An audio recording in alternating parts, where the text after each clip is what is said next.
राम कृष्ण हरे जय राम कृष्ण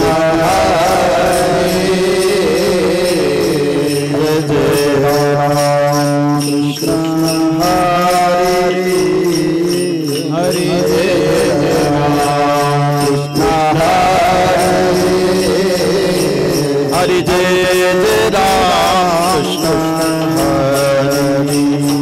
हरे जय राम कृष्ण हरे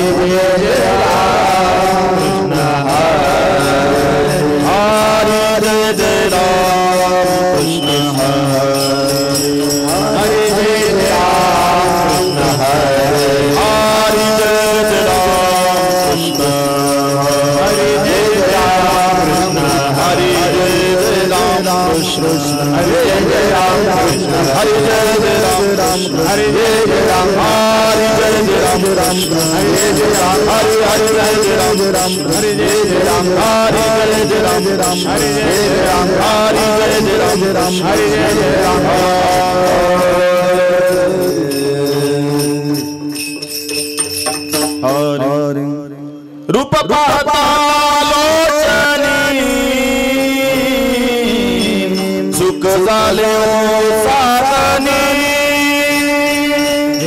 सुख झाले साधनी साधनी सुख झाले साधनी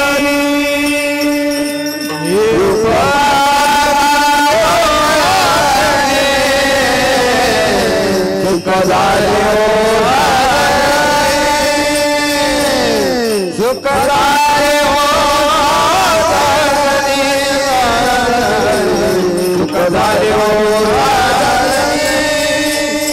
तो हा विठ्ठल बरवा तो हा माधव बरवा विठ्ठल बरवा माधव बरवा तो हा विठ्ठल बरवा तो हा माधव बरवा तो हा माधव बरवा तो हा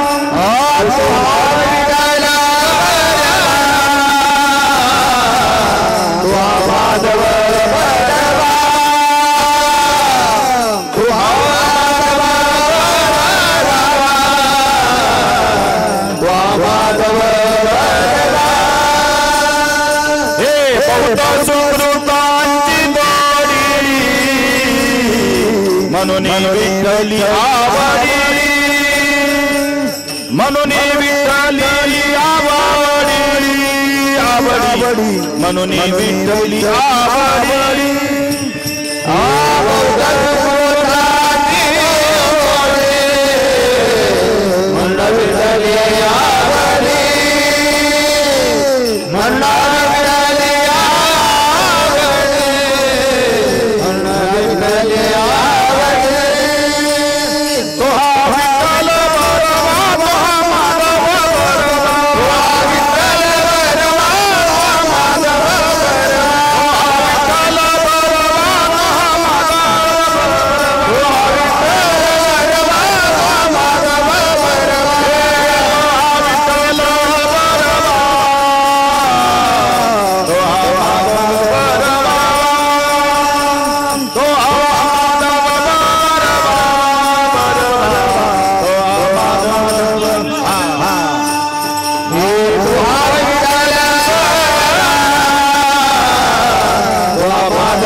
हाँ सर्व सुभागे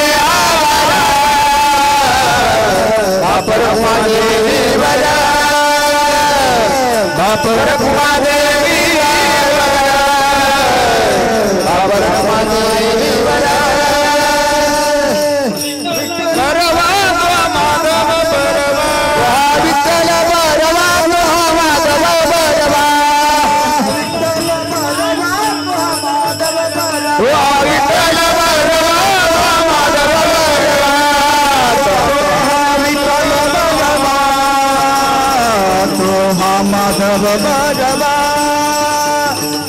तू माधव भजवा तू माधव भजवा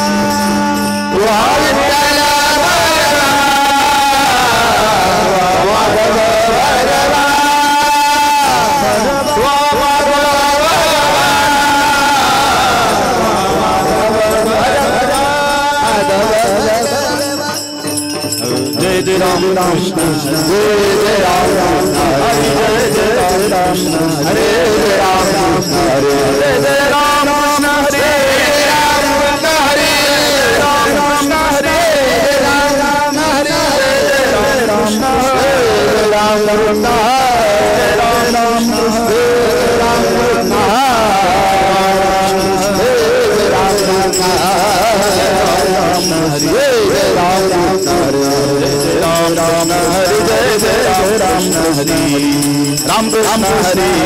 राम राम हरे जय राम राम हरे जय राम हरे राम राम हरे जय राम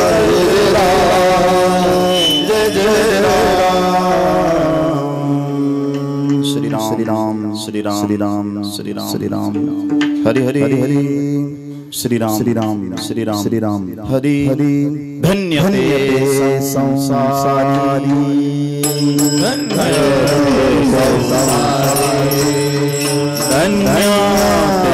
संसारी धन्य दयावंत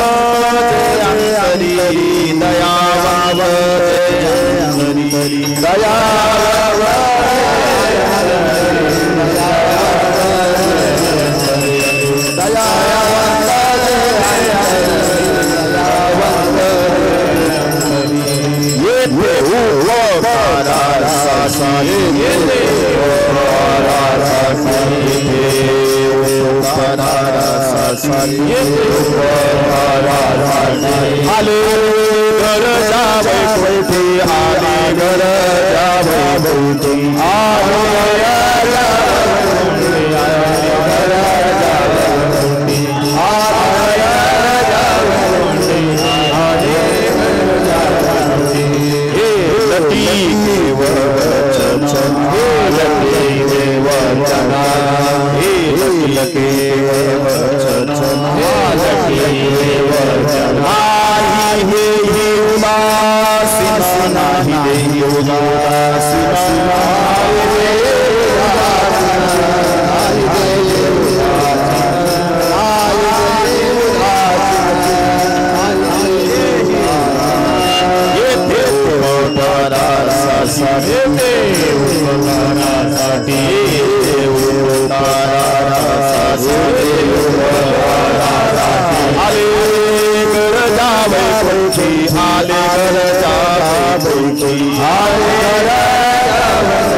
नाशिक रत्न गानगंधर्व गोपीनाथजी महाराज भानगावकर।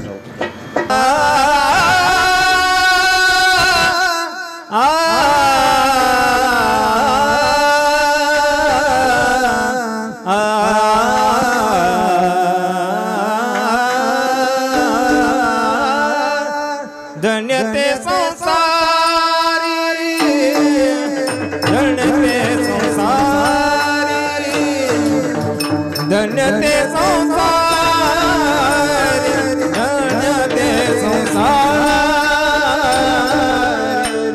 धन्यते संसारी धन्यते संसारी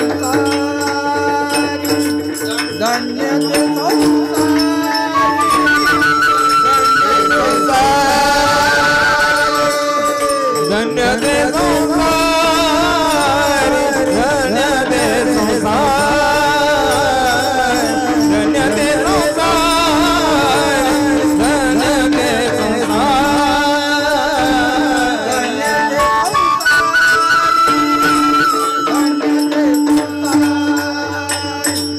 धन्यते संसारी धन्यते संसारी धन्यते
धन्य ते संसारी दयावंत जयंतरी येथे उपकारासाठी आले गरजा वैकुंठी लटिके वचन नाही देही उदासीन येथे उपकारासाठी आले गरजा वैकुंठी मधुरावाणी ओटे तुका म्हणे वाव पोटी येथे उपकारासाठी आले गरजा वैकुंठी पांडुरंगा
जयांचे केलिया स्मरण होय सकळ विद्येंचे अधिकरण तेची वंदू श्री चरण श्री गुरूंचे ते नमस्कारोनी आता ओम नमो ज्ञानेश्वरा करुणाकरा दयाळा तुमचा अनुग्रह लादलो पावन झालो चराचरी ओम एकदंताय विद्महे वक्रतुंडाय धीमहि तन्नो दंती प्रचोदयात् ओम नारायणाय विद्महे वासुदेवाय धीमहि तन्नो विष्णु प्रचोदयात् ओम महालक्ष्मी च विद्महे विष्णु पत्नी च धीमहि तन्नो लक्ष्मी प्रचोदयात् ओम अत्रिसुताय विद्महे अनुसुया सुताय धीमहि तन्नो दत्त प्रचोदयात् ओम तत्पुरुषाय विद्महे महादेवाय धीमहि तन्नो रुद्र प्रचोदयात् क्लीं कृष्णाय गोविंदाय गोपीजन वल्लभाय स्वाहा ओम नमो भगवते वासुदेवाय नमः ओम अंजनी सुताय विद्महे वायुपुत्राय धीमहि तन्नो हनुमंत प्रचोदयात् ओम गोरक्ष जालंधर चरपटाश अडबंग कानिप मचिंद्र राध्या चौरंगी रेवणा कबरतरी संज्ञा भूम्या पूर्वणवनाथ सिद्धा श्री कृष्ण चरणार्पणमस्तु मस्तक हे पाया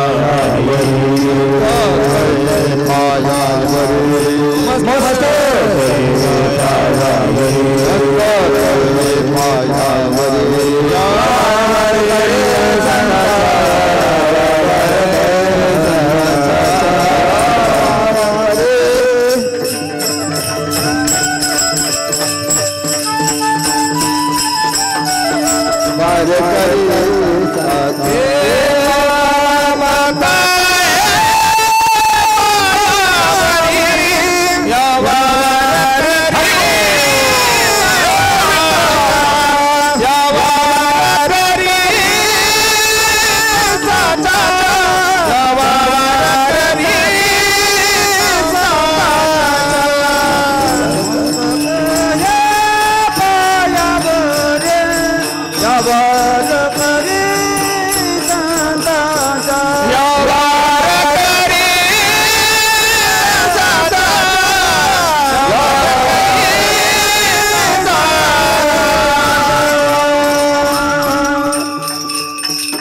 धन्यते संसारी दयावंत जे अंतरी येथे उपकारासाठी आले गरजा वैकुंठी।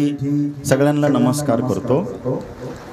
गायनाचार्य, कीर्तनकार, प्रवचनकार हे भावे पिढीतले सगळे कीर्तन प्रवचनकार आहे। गायनाचार्य, मृदुंगाचार्य आहेत। इकडं उत्कृष्ट तरुण तडफदार मृदुंगाचार्य आणि महाराष्ट्रभर ज्यांच्या बासरीचं वेळ अख्ख्या महाराष्ट्राला लागलं ते आमचे साणपजी महाराज आणि सर्व समस्त ग्रामस्थ असतील, टाळकरी, माळकरी, वारकरी, गावकरी, आपल्या सगळ्यांना नमस्कार करतो। वास्तुशांतीसाठी आलेल्या सर्व भाविक सज्जन, माता भगिनी, पितृवर्ग, बांधव, बालगोपाल आपल्या सगळ्यांचा आदरयुक्त सन्मान करतो।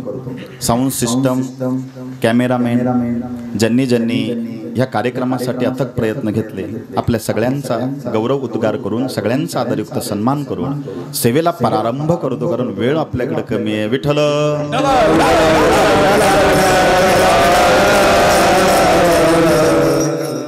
कारण आम्ही 10ला आलो, तुम्ही आले नव्हते ना। आम्ही 10ला सगळे गेलो होतो। तो कार्यक्रम आमच्यामुळं नाही लेट झाला, कोणामुळे झाला नाही, परत म्हणायला नको बाबा उशीर आला का काय असं। आम्ही 10 पासून बसलेलो होतो, ठीक आहे, पण आम्हाला 10 लोकांना तेवढीच एनर्जी लागणार आहे आणि 1000 लोकांना तेवढीच लागणार आहे, तर मग अर्धा एक तास आम्ही थांबून घेतलं आणि कार्यक्रम आता सुरू झाला आहे। या वास्तुशांतीच्या निमित्ताने हे कीर्तनरूपी सेवा माझ्या वाट्याला आलेली आहे। आता बऱ्याचशा लोकांच्या डोक्यात आला असेल का हा अभंग महाराजांनी कसं काय निवडला।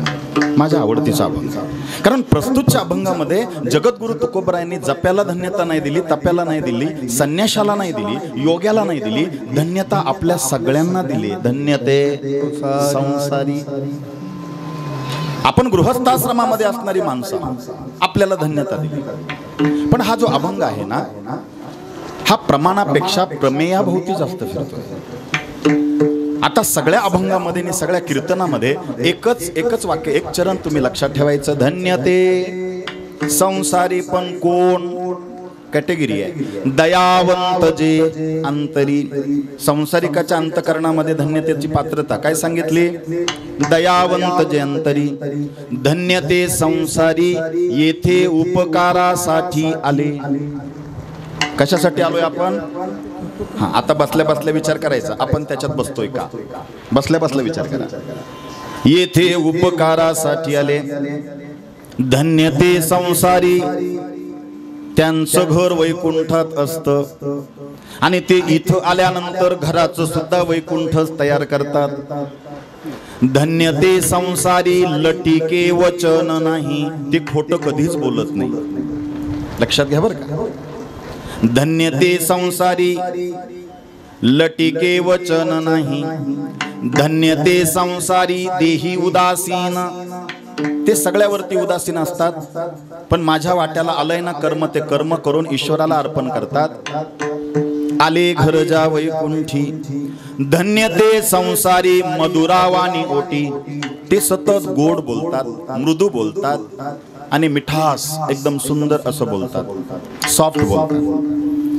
धन्यते संसारी, तुका म्हणे वाव पोटी, त्यांच्या पोटामध्ये कुटुंबात जर कोणी थोड्या मोठ्याने अपराध केला तर तो अपराध पोटात साठवण्याची क्रिया ज्यांच्या पोटात आहे। धन्यते संसारी। आता कोणतं वाक्य पाठ केलं तुम्ही सांगता का मला?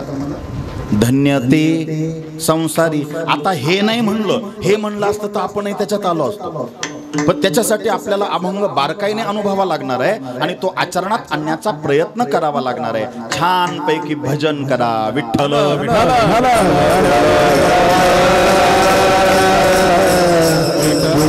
तुम्हाला तास एकच काम राहणार आहे. भजन आलं का टाळी वाजवायची, विठ्ठल विठ्ठल म्हणायचं, पण ती टाळी अर्धी नाही वाजवायची, अशी पूर्ण अशी वाजवायची. अशी ॲक्युप्रेशर हे विज्ञान आहे. असं अशी टाळी वाजवली का तुमचा ब्लड प्रेशर आणि हृदयविकार हे दोन्ही विकार तुमच्यापासून दूर जातील. कारण तुकाराम महाराजांनी, ज्ञानोबांनी 12व्या शतकापासून आपल्याला भजनाचं महत्त्व सांगितलंय. पण आपण रोज भोजन करतो, पण भजन कोणीच करत नाही. पोटासाठी भोजन आणि मनाच्या आणि चित्ताच्या शुद्धीसाठी भजन गरजेचं असतं. तुम्हाला माहिती आहे का, ते तृतीयपंथी जे लोक असतात ना, ते आजारीच पडत नाही. डॉक्टरांनी रिसर्च केलं हे लोक आजारी का पडत नाही, तर त्यांच्या संशोधनाअंती त्यांना असं शोध लागला का ते लोक जास्त टाळ्या वाजवतात म्हणून ते आजारी पडत नाही. लक्षात घ्या, हे निरोगी राहण्याचं लक्षण आहे. पण एखादा म्हणाल मी नाही वाजवणार, काय असतं म्हणे, टाळी वाजवली का आपलं पाप बाहेर येतं. विठ्ठल विठ्ठल म्हणलं का पाप बाहेर येतं. कीर्तनात टाळी टाळी वाजवा.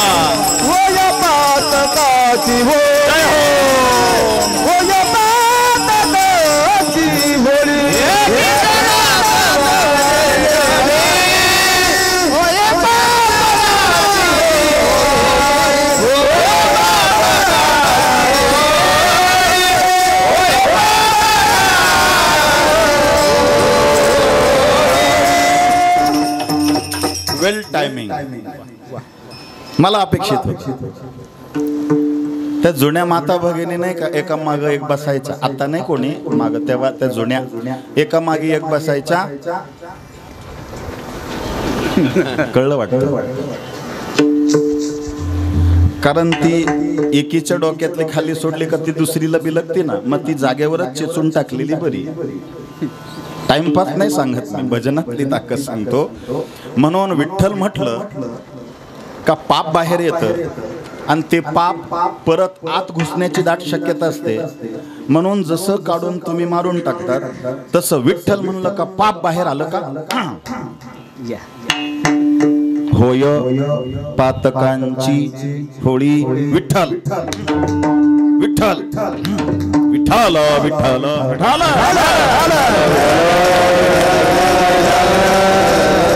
थोडं विषयांतर केलं मी. आमच्या सगळ्यांची जबाबदारी आहे, तुमची बसल्या बसल्या जबाबदारी आहे ना. टाळी कशी वाजवायला, अशी अशी. बस माझं यायचं सार्थक झालं. आजपासून कळालं भजनात टाळी कशी वाजवायची. हा मृदुंगाचा आवाज ऐकला ना, त्याचे जे स्पंदन आहे, त्याचे जे व्हायब्रेशन आहे, तुमचा ब्लड प्रेशर जे आहे ते नियंत्रणात ठेवतं, शुगरची लेवल नियंत्रणात ठेवतं.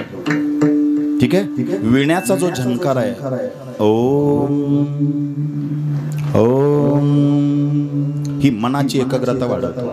टाळांचा जो किनकिनाट आहे ना, तो तुमच्या ब्रेनवरती एक चांगला परिणाम करतो. तुम्हाला भविष्यात कधी ब्रेन ट्यूमर, चक्कर येणं, पॅरालिसिस होणं या प्रकारचे आजार तुम्हाला होत नाही. कशाने? टाळांचा आवाज ऐकल्याने. आणि सगळं झालं महाराज. कीर्तन ऐकल्याने काय होतं?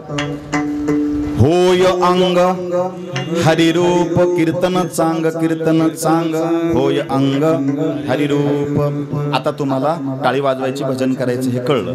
आता आपण विषयाकडे प्रवृत्त होऊ. मी अभंगाचा थोडासा भावार्थ तुमच्या पुढे मांडला. आता अभंगावरती तपशील आपल्या बोलण्या अगोदर थोडासा कार्यक्रमाचा परिहार द्यावा लागतो, कारण ती वक्तेची माझी जबाबदारी आहे. नवचंडी यज्ञ आणि वास्तुशांती व गृहप्रवेश या ठिकाणी अण्णासाहेब सयाजी पाटील दरेकर, इंदुबाई अण्णासाहेब दरेकर, संदीप अप्पासाहेब दरेकर, अण्णासाहेब दरेकर, राहुल अण्णासाहेब दरेकर, अण्णासाहेबच आहे ना, निलेश अण्णासाहेब दरेकर, समस्त दरेकर परिवार विंचूर यांनी ह्या नवीन वास्तूची वास्तू शांत करीत असताना 3 दिवस वास्तुशांती आणि नवचंडीचा विधी केला.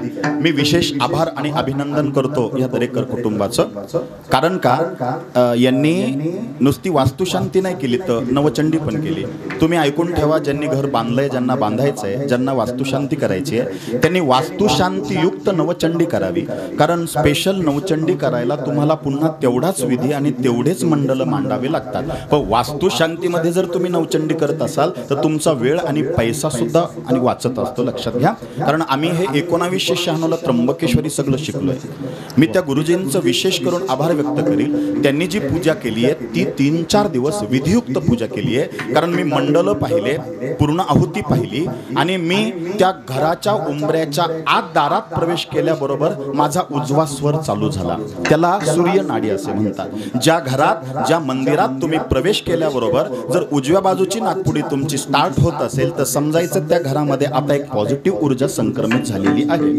लक्षात घ्या, पॉझिटिव्ह ऊर्जा. कारण हे स्वर शिरोदय शास्त्र आम्ही 1993ला विद्यार्थी दशेत असताना त्र्यंबकेश्वरी आमच्या गुरुजींकडे शिकलोय. चंद्र नाडी 1.5 तास चालते डाव्या बाजूची नागपुडी, सूर्य नाडी चालते 1.5 तास दिवसभरामध्ये उजव्या बाजूची नागपुडी. आता तुम्ही जर विचार केला, असा श्वास सोडा तुम्ही, या दोन्ही नागपुड्यांपैकी एक नागपुडीमधून श्वास जो आहे, उश्वास, आपण जो कार्बन डायऑक्साईड सोडतो त्याची तीव्रता एका नागपुडीमधून कमी असते, एका नागपुडीमधून जास्त असते.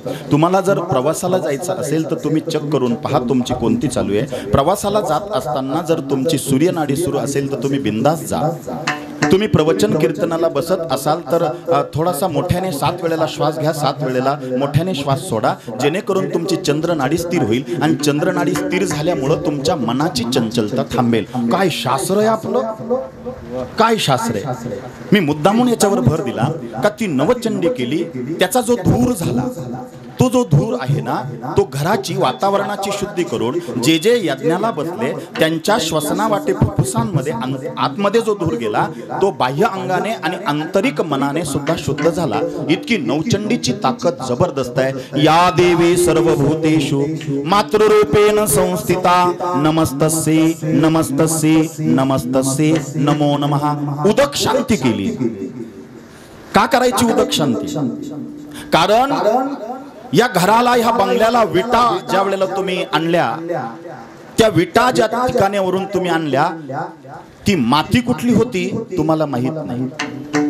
भटकरी त्या विटा थापित असताना त्याच्या मनात कोणता विचार होता तुम्हाला माहित नाही. जर यदा कदाचित त्याच्या मनामध्ये द्वेषाची भावना असेल विटा थापित असताना, आणि तुमच्या घराला त्या द्वेषयुक्त अंतकरणातल्या विटा जर लागल्या तर अंतकरणात सुद्धा द्वेषच तुमच्या निर्माण होईल.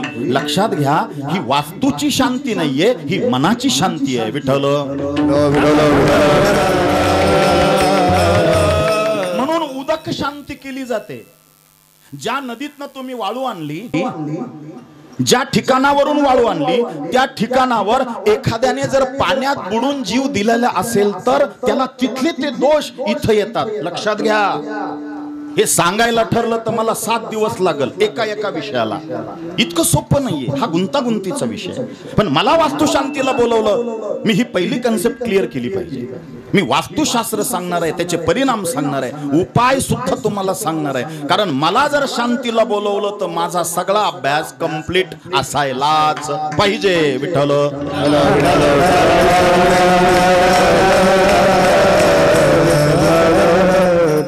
ऐका, हे घर ज्या वेळेला, हा बंगला ज्या वेळेला बांधायचा होता त्यावेळेला हा बंगला बांधित असताना इथं झाड असेल समजा, सपोज, कल्पना करा, एखाद्या ठिकाणी झाड आहे, तिथं आम्हाला घर बांधायचं. त्या झाडाला नेमकं पक्ष्यांचं घरटं होतं आणि ते झाड आम्ही तोडलं. दुसऱ्याचं घरटं उद्ध्वस्त करून तुम्ही तिथं घरटं बांधून नाही राहू शकत. मला वास्तुशांती काय ते सांगायचं.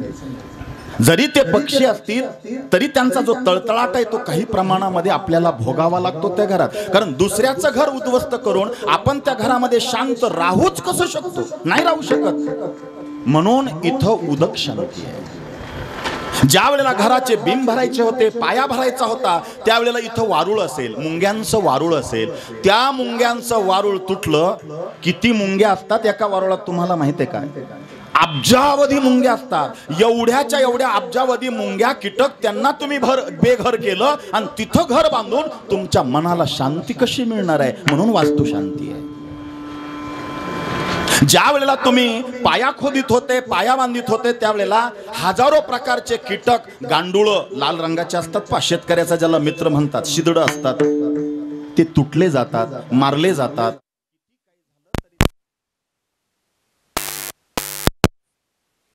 ते ईश्वराचेच अंश आहे ना. तुमच्या माझ्या ठिकाणी त्याचाच अंश आहे ना. 15व्या अध्यायामध्ये श्लोक आहे का नाही? मामेव जीव अंश लोक, बरोबर आहे ना. हे माझेच अंश आहेत. अहम सर्वस्य प्रभावो मत्ता सर्व प्रवर्तते इति मत्वा भजन्ते माम बुधभाव समन्विता. गीता अध्याय नंबर 10 श्लोक नंबर 8. म्हणून वास्तुशांती आहे. नंतर याच्यामध्ये केलं जातं नांदी श्राद्ध. मी पटापटा सांगतो. नांदी श्राद्ध का करायचं? ज्या पितरांनी, ज्या पूर्वजांनी आमच्यासाठी हाडं झिजवले होते, रक्त आटवलं होतं, त्यांचे उपकार आमच्यावर आहेत. अरे मी जागा घेतली होती, इतक्या कष्टाने हाडं झिजवले, रक्त आटवलं, हे उभं केलं. मी अजिबात कर्जबाजारीपणा झाला तरी कष्टातनं कर्ज फेडलं, पण अजिबात ती जागा जमीन विकली नाही. इतक्या कष्टानं मी ते उभं ठेवलं, टिकून ठेवलं. त्यांचा अधिकार बनतो, लक्षात घ्या. म्हणून नांदी श्राद्ध करून सगळ्या पितरांना सांगितलं जातं की हे तुमच्या कृपा आशीर्वादामुळे वैभव उभं राहत आहे, तुम्ही आम्हाला कुटुंबाला आशीर्वाद द्या. तुका म्हणे पितृ आशीर्वाद दे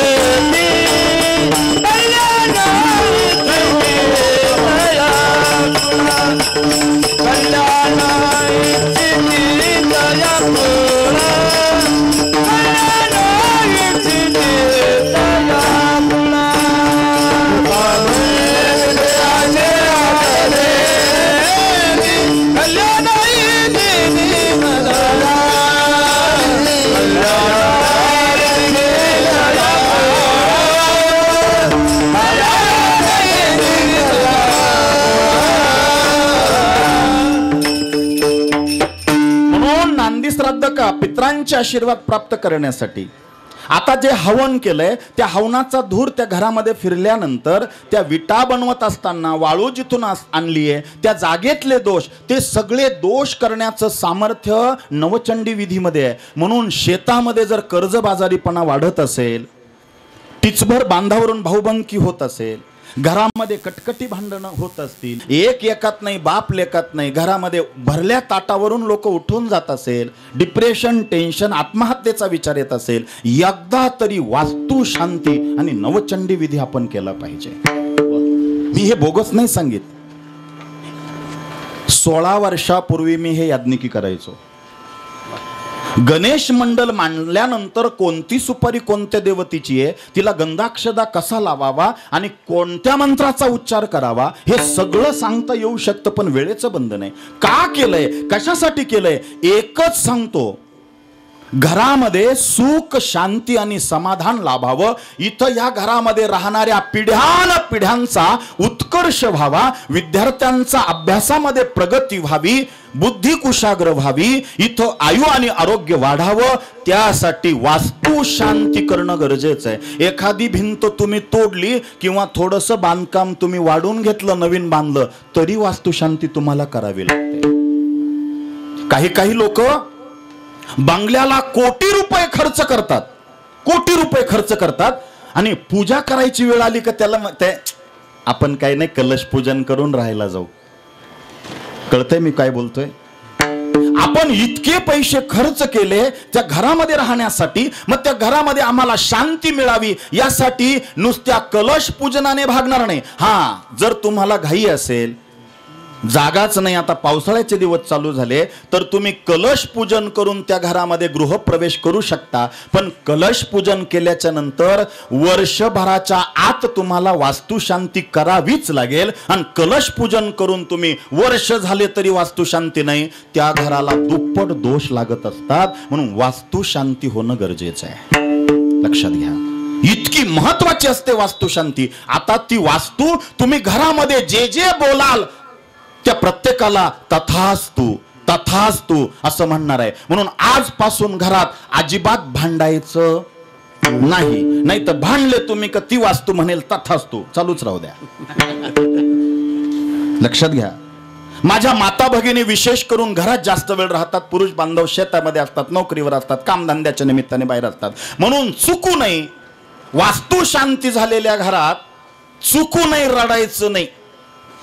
ते काहींच्या गायी लवकर पाण्यावर येतात, इमोशनल, वैतागून म्हणती मला डॉक्टर पाहायला आला होता, इंजिनियर पाहायला आला होता, याच्यासारख्या भिकाऱ्याच्या पदरात पडले, माझ्या बापाची चुकी झाली, माझ्या मनातच नव्हतं, यमा ये रे बाबा एकदाचा, मला जगायची इच्छा. यम येतो बर का.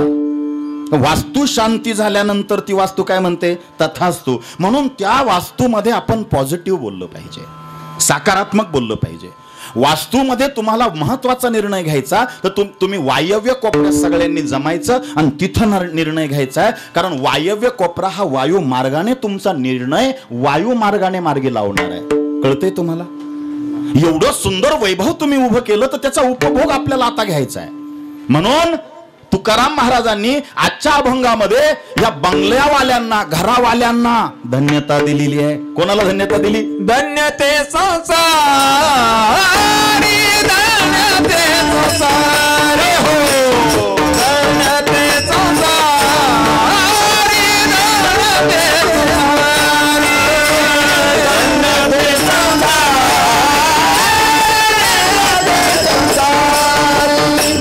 धन्यते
छान. महाराज टाळ्या वाजवा. धन्यते संसारी कोण? दयावंत जे अंतरी. आता ते म्हणले बर का, ते म्हणले तुकोबांनी धन्यते म्हणजे काहीतरी निर्देश केलाय. कोण संसारिक धन्य आहे? दयावंत जे अंतरी. शास्त्रामध्ये ना एक सुभाषित आलंय, स्वानंद सदनम सुदांश सुदियो कांता मृदू भाषणीम सन्मित्रम सुदनम सयोस्थिति आज्ञा परासेवकाम आतिथ्यम शिवपूजनम प्रतिदिनम मिष्टान्नम पानम गृही साधो संगमो सदा हि सततम धन्यते गृहस्थाश्रमी. हे बघा, ही संगती आहे. मला विषयांतर करायचं नाही. मी तुमचा एक सेकंद सुद्धा आज वाया जाऊच देणार नाही. सर्वांगाचे कान करा. आता बसल्या बसल्या आपण त्या पात्रतेत त्या कॅटेगरीत बसतोय का थोडासा विचार करा. धन्यते संसारी कोण? शास्त्र सांगतं स्वानंद सदनम. ज्याच्या घरामध्ये सतत आनंदाचं वातावरण असतं धन्यते संसारी. काय सांगितलं? ज्याच्या घरात सतत आनंद असतो धन्यते संसारी. स्वानंद सदनम. सदन माने घर. ज्याच्या घरामध्ये सतत आनंद असतो ते संसारिक. धन्यते गृहस्थाश्रमी. ते धन्य आहेत. मग ते झोपडीत का राहणार, पण घरात काय पाहिजे? आनंद. गल्लत करू नका. तुम्ही आम्ही सुखी आहोत, आनंदी नाहीये. गल्लत करू नका. सुख वेगळं आहे, आनंद वेगळा आहे. कळलं का तुम्हाला? मानाने हल्ल्या. तुम्ही माना हलवा नाही तर 4 पर्यंत सोडणार नाही मी. माझी जबाबदारी आहे. नाही तर आला बाबा गेला बाबा, माझाच माईक माझच ऐक. अरे हे तुमच्या मनाची अवस्था आहे ना. सुख वेगळं आहे, आनंद वेगळा आहे. सुखाला तुम्ही आनंदाची व्याख्या नाही देऊ शकत. सुख हे शरीराशी निगडीत असतं आणि आनंद ही मनाची संकल्पना आहे, ही फिलिंग आहे. कळलं का? बरं जाऊ द्या, सोपं सांगतो. 20,000 खर्च केले का टीव्ही विकत मिळतो? डोळ्यांना टीव्ही पाहायचं सुख मिळतं पण आनंद नाही. तू म्हणाल काय बोलता महाराज? 20,000 खर्च केले, पैशानं सुख मिळतं. 20,000 खर्च केले, स्क्रीन टीव्ही तुम्ही आणता, लावतात, छानपैकी त्याच्यावर पिक्चर पाहता, मालिका पाहता, क्रिकेटची मॅच बघता. डोळ्यांना टीव्ही पाहायचं सुख मिळतं पण आनंद कुठे? डोळे घ्या रे तुम्ही सुख पहा विठोबाचे मुख. आता कळला का तुम्हाला भेद? सुख वेगळं, आनंद वेगळा. कळलं? अजून मानाने हल्ल्या. 20,000 खर्च केले का फ्रीज विकत मिळतो? फ्रीज माहिती आहे ना? फ्रीज 20,000 खर्च केले का फ्रीज विकत मिळतो. फ्रीज मधलं तुम्हाला थंडगार पाणी प्यायचं सुख मिळतं. काय बोललो मी? 20,000 खर्च केले, फ्रीज विकत घेता तुम्ही, फ्रीज मध्ये थंडगार पाणी प्यायचं सुख तुम्हाला मिळतं. पण नीट ऐका, मातीच्या माठामधला गार पाण्याचा आनंद नाही मिळत. मग सुख कुठे? फ्रीजात. आनंद कुठे? माठात. कळलं? अजून मानाने हल्ल्या. तुमच्या माना हलत नाही तोपर्यंत लांबतच जाईल. माझी चुकी नाही ती, मी होच म्हणायला लावीन. 2,000 खर्च केला का कुकर विकत मिळतो. काय कुकर माहितीये का? इकडं नाही माहिती, इकडं माहितीये कुकर. ज्या बाईने लावला कुकर ती बाई बिनफिकर. तिकडं त्याच्या शिट्ट्या चालून इकडे हिच्या मालिका चालू. तांदूळ निशी ती खडे तशीच ठेवतीन, तांदूळ टीव्हीवर फेकीती. विनोदाचा भाग सोडून द्या. 2,000 खर्च केला, कुकर विकत मिळतो, फटाफट वरण भात शिजवायचं सुख मिळतं. पण बोलू का, आजही धीरूभाई अंबानीच्या घरी मातीच्या भांड्यामध्ये वरण भात शिजवला जातो, त्या मातीतला आनंद नाही मिळत. म्हणून घरामध्ये एखादं तरी मातीचं भांड असावं. काय मत आहे तुमचं? आपल्या हिंदू संस्कृतीमध्ये सगळ्यात पवित्र धातू सांगितला सोनं. काय सांगितलं? सोनं. असं म्हणलं जात, हे माझं नाही बरं का, शास्त्रातलंय. सोनं घाणीत पडलं तरी उचलून घ्यावं, ते स्वच्छ धुवावं. कारण का? ते कधीच मलिन होत नाही. एका बाईने बैल पोळ्याच्या दिवशी, पाटलीन बाईने बैल ओवाळायला पुरणपोळ्या आणि गव्हाच्या सोबत हातातली अंगठी बैलाला ओवाळायला घेतली. पण ती अंगठी तिनं बोटात न घालता सुपात तशीच राहिली आणि ते पोळ्या खाता खाता बैलानं ती अंगठी. पाटलीन बाई कधीच गोठ्यात जात नव्हती, पण 4 दिवस रोज शेण पाहायची. का बरं? पवित्रात पवित्र धातू असेल तर काय ते? सोनं. पण ह्या भारतामध्ये सोन्याची चिडिया भारताला म्हटलं जातं. सोन्याचा चांदीचा धूर निघायचा, पण ते इंग्रज मेले आले करंटे, सोनं चांदी लुटून घेऊन गेले आणि एक करंट भांड सोडलं, त्याचं नाव आहे जर्मन ॲल्युमिनियम. सगळ्यात भयानक भांड आहे. घरात कुठले भांडे ठेवावे? वास्तू शांती बरं का. हे कीर्तन जे चाललंय अभंगाला धन्य ते संसारी स्वानंद सदनम. ज्याच्या घरात आनंद असतो ते संसारी गृहस्थाश्रमी धन्य आहे. मग धन्यता कशाने येईल? तुम्ही कुठले भांडे घरामध्ये वापरता त्याच्यामध्ये तुमचं आयु आणि आरोग्य ठरलेलं आहे. नाही तर वास्तू शांती केली बास आमचं आरोग्य नाही. काही पथ्य आहेत घरात. कुठलं भांड वापरावं? त्या सोन्याच्या खालोखाल सांगितली चांदी. म्हणून आपले जे देव आहे घरातले ते चांदीचे आणि तांब्याचे मिश्रित आहे. कळलं का? कारण त्या देवांवरचं पाणी तुम्ही तांब्याच्या ताटात अभिषेक करून टाकतात आणि ते पाणी तीर्थ म्हणून जर पिलं तर तुमच्या पाठीचे पोटाचे 108 प्रकारचे विकार जातात. कारण का? त्या धातूचा अर्क त्या पाण्यात उतरतो. मी का बोलतोय तुमच्या लक्षात येत आहे? हे ॲल्युमिनियम जे आहे ते भारतातलं भांड नाहीये. ह्या लोक इतकं विचित्र होते इंग्रज. काय झालं, एखाद्याने जर काही गुन्हा केला, भारत माते की जय म्हणलं का त्याला फासावर द्यायचं. आणि एखादा जर त्या आंदोलनात सहभागी झाला तर त्याला उचलायचं आणि जेलमध्ये टाकायचं. आता जेलमध्ये टाकून यांना फाशी तर देता येत नाही, यांना लवकर कसं काय मरण येईल. मग ते लोक काय करायचे, त्या जेलमध्ये आमच्या कैद्यांना, हिंदुस्थानातल्या लोकांना कैद्यांना त्या जर्मन ॲल्युमिनियमच्या ताटामध्ये जेवायला द्यायचे. कारण त्यांना पक्क माहीत होतं ह्या ताटामध्ये वापर करून जर जेवण केलं, स्वयंपाक शिजवला तर माणसाचं आयुष्य अर्धच होतंय. आता जेवण कशा शिजवता तुम्ही? किती महत्वाचं आहे हे सांगा. मी रामायण, महाभारत आणि 4 वेदातलं पुराण, 18 पुराण नाही सांगणार तुम्हाला. प्रॅक्टिकली आता आपण सुखी कसं जीवन जगू शकतो नाही तर सगळं आहे, सगळं आहे, सगळं आहे. एकच घरात राहून आम्ही एकमेकास दिसत नाही, जवळ असून सुद्धा आम्ही सोबत कधी बसत नाही. काय करायचं त्या वास्तुशांतीला? एकच घरात राहून आम्ही एकमेकात दिसत नाही, जवळ असून सुद्धा आम्ही सोबत कधी बसत नाही. हरवला तो आपापसातला जिव्हाळ्याचा संवाद, एकमेकास दोष देऊन चाले नित्य वादविवाद. जगतो आहोत कशासाठी, काहीच कसला मेळ नाही, हृदयाचे पाऊल कधी हृदयाकडे वळत नाही. इतकं जगून झालंय आमचं, जगायला आम्हाला वेळ नाही. जगतो आहोत कशासाठी, काहीच कसला मेळ नाही. एक क्षण येईल असा घेऊन जाईल श्वास, अर्ध्यावरच थांबेल आपला जीवन प्रवास. अजूनही वेळ गेली नाही, थोडं तरी जगून घ्या. सुंदर अशा जगण्याला एकदा डोळे भरून बघून घ्या. करा भजन विठ्ठल.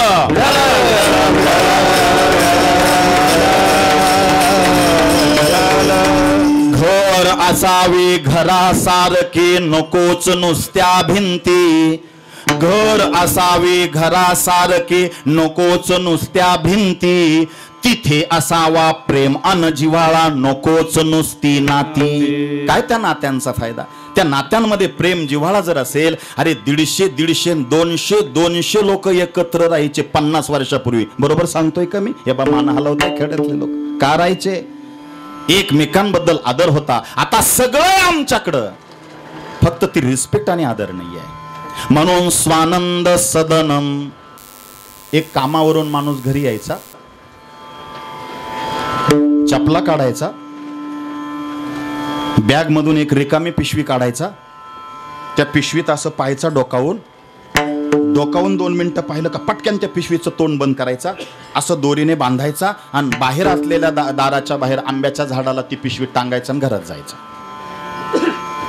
लक्ष द्या बरं का, रामायण महाभारतातलं नाही, प्रॅक्टिकली आहे, आपल्याला उपयोगी ठरणार आहे. घरात गेल्यानंतर हातपाय धुवायचा, आईशी जाऊन बोलायचा, आई तू जेवली का, तुझी गोळी घेतली का ग? अरे देवा विसरले होते, घेऊन टाक. बाबा डोकं दुखत होतं, चला बरं दवाखान्यात आलोय मी. बेटा दिवसभर डोकं दुखत होतं, पण तू प्रेमाने बोलला ना, आता डोकं दुखायचंच बंद झालं. पत्नीकडे गेला, काय ग अजून दादा शाळेतून नाही आला, बरं तू काय केलं आज, थकली असेल ना, आज थोडस लवकर आवरण, लवकर झोपून घे. एकदम आनंदात. कामावर काय झालं एकदम आनंद, मित्रांमध्ये काय झालं एकदम आनंद. एक त्याचा मित्र बोलला, तू आनंदी कसा राहतो? म्हणे माझ्याकडे एक मंत्र आहे. काय म्हणे? माझ्याकडे एक मंत्र आहे. तो म्हणला मला शिकव ना मंत्र. तो म्हणला तो मंत्र शिकण्यासाठी तुला माझ्या सोबत 2-3 दिवस राहावं लागेल. कसं? ठीक आहे. याने 3 दिवसाची सुट्टी टाकली आणि त्याच्याबरोबर फिरायचा. साहेबांबरोबर भांडण झालं, याने शांत चित्ताने ते मिटून घेतलं. मित्रांसोबत काही हसी मजाक झाली, शांतपणे सहन करून घेतली. हा त्याच्याच बरोबर का 3 दिवस त्याच्यासोबतच जेवायचा. हे सांग ना मंत्र, अरे शिक ना म्हणे, मंत्र दाखवतोय तुला. घरी आला, चपला काढल्या, हा पाहतच होता त्याचा मित्र. बॅगेतनं पिशवी काढली, त्या पिशवीमध्ये 2 मिनिट असा डोकवला, पटकन पिशवीचं तोंड बांधलं आणि आंब्याच्या झाडाला बाहेर टांगली आणि घरात गेला. बापाशी बोलला, आईशी बोलला, पत्नीशी बोलला, मुलांशी गोड बोलला, अभ्यास कसा चाललाय, काय काय सगळं विचारलं. 3 दिवस झाले. तो मित्र म्हणला, मी तुझ्या बरोबर 3 दिवसापासून फिरतोय, मला मंत्र कधी शिकवतो तू? तो म्हणला 3 दिवस झाले तुला मंत्र शिकवतो ना, तू घेतच नाही तर मी काय करू? म्हणे कस काय? अरे म्हणे तू आज मला 3 दिवसापासून पाहतो, घरात यायच्या अगोदर तू बॅगेतनं रिकामी पिशवी काढतो, तिच्यामध्ये 2 मिनिट त्या पिशवीमध्ये डोकावून पाहतो, त्या पिशवीचं तोंड असं बांधून टाकतो, आंब्याच्या झाडाला टांगतो, घरात जातो. ही भानगड काय? म्हणे हाच आनंदाचा टॉप सिक्रेट असलेला मंत्र आहे. म्हणे काय? कसं काय? नीट ऐका बरं का. आपल्याला घरामध्ये शांती लाभावी ना, आणि सगळ्यांनाच, कारण सगळेच घरी जाणार आहे का? जाणार आहे हिमालयात सगळे नाही, घरीच जातो मी, पण हे आचरणात आणा. तो म्हणला तू पिशवी उघडतो, तिच्यामध्ये 2 मिनिट पाहतो, पटकन तोंड बंद करतो आणि ती पिशवी बांधून तिचं तोंड आंब्याच्या झाडाला अडकवतो आणि घरामध्ये जाऊन म्हणे काय करतो? तो म्हणे मी काय करतो माहितीये का, दिवसभरातलं जे बाहेरचं टेन्शन आहे ना ते मी पिशवीत टाकतो, तिचं तोंड बांधतो आणि ते घराच्या बाहेरच सोडतो आणि मग घरात जातो. म्हणजे घरात गेल्यानंतर माझा साहेब मला दुपारी बोललाय, माझ्यावर ओरडला, अरे माझ्या पत्नीने काय चुकी केली, मी त्या साहेबाचा राग माझ्या पत्नीवर काढू? काय कळतंय का तुम्हाला? माझ्या मुलांचं काय चुकलंय, मी दिवसभराचं टेन्शन त्यांच्यावर काढून त्यांना चापट मारू? जा तिकडं, डोक्याला त्रास देऊ नका. पप्पा माझा रिझल्ट बघा ना, मला किती छान मार्क मिळले. काय काय चुकलं माझ्या लेकराचं? मी त्यांच्याशी प्रेमाने बोललं पाहिजे. मग मी काय करतो, सगळं डिप्रेशन, टेन्शन, राग, द्वेष, अहंकार सगळा घराच्या बाहेर त्या पिशवीत डोकावून पटापटा टाकून देतो आणि पटकन त्या पिशवीचं तोंड बांधतो, आंब्याच्या झाडाला ती लटकवून देतो आणि मग घरात प्रवेश करतो. असं जर नाही, पिशवीत नका करू तुम्ही, पण एकच काम करा, किमान बाहेर चपला काढण्याच्या वेळेला 2-1 मिनिटं थोडस 60 सेकंद 30 सेकंद किमान 10 सेकंद थांबा आणि विचार करा, आपल्या डोक्यात जेवढे काय बाहेरचे विचार आहेत ते आपण कुठं सोडले पाहिजे? बाहेर सोडले पाहिजे, तरच घरात आनंद मिळतो. प्रेम सुख देई, प्रेम सुख देई, प्रेम सुख देई, प्रेम सुख देई, प्रेम सुख देई,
प्रेम सुख दे, प्रेम सुख दे, प्रेम मानेच आनंद. आता कोठे धावे मन, तुमचे चरण देखील भाग गेला, शीन गेला आणि अवघा झाला आनंद. ही फिलिंग आहे बरं का.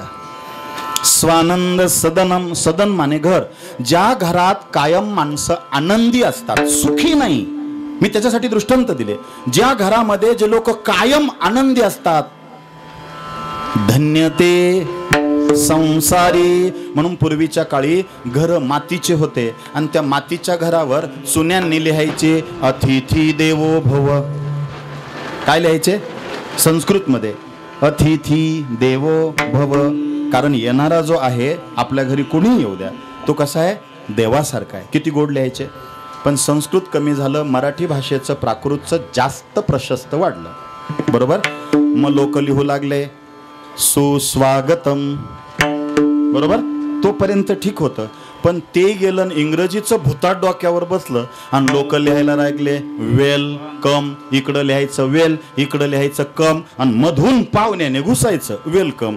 आता तिथपर्यंत ठीक होतं. पण नाशिकला माझ्या मित्राकडे गेलो होतो, नाव नाही सांगणार, निघालो कोण नातेवाईक व्हायची उपाधी, कुठं ना कुठं कोणी राहतं. मित्राकडे गेलो होतो, त्याने अतिथी देवो भव नव्हतं लिहिलं, सुस्वागतम नव्हतं लिहिलं, वेलकम पण नव्हतं लिहिलं. त्याने दारावर लिहिलं होतं कुत्र्यांपासून सावध राहा. मी विचारच केला, कुत्र्यांपासून सावध राहा, कुत्रे तर काही दिसत नाही बुवा. पण घाबरत घाबरतच बेल वाजवली, घाबरत घाबरत बेल वाजवली. बेल वाजल्या वाजल्या कोणीतरी आलं, धडकन दरवाजा उघडला आणि वसक्यानं अंगावर आलं. म्हणलं कुत्रेच आहे, बरोबर. कोण पाहिजे? अरे कुठं चाललो आपण? कुठे चालली आपली अस्मिता?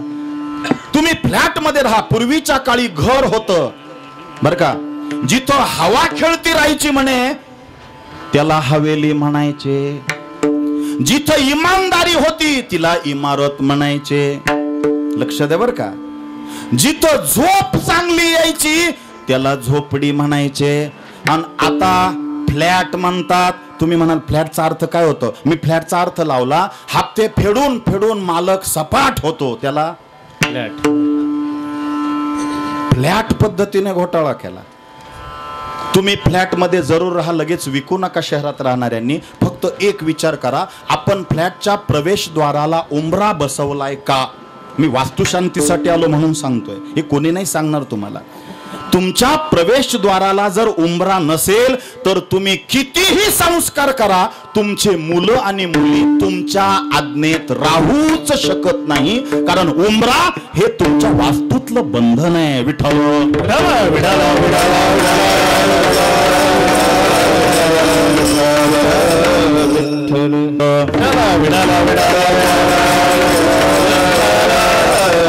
कारण काय असतं माहितीये का, अर्धवट ज्ञान हे घात करणारं असतं. माझं पण नुकसान होईल, तुमचं पण नुकसान होईल. फक्त सर्वांगाचे कान करून ऐका. स्वानंद सदनम कांता मृदुभाषणम. बसल्या बसल्या विचार करा, आपल्या घरात आनंद आहे का सुख आहे? सुख असेल तर ते आनंदामध्ये कन्वर्ट करा. धन्यते संसारी कांता मृदुभाषणम.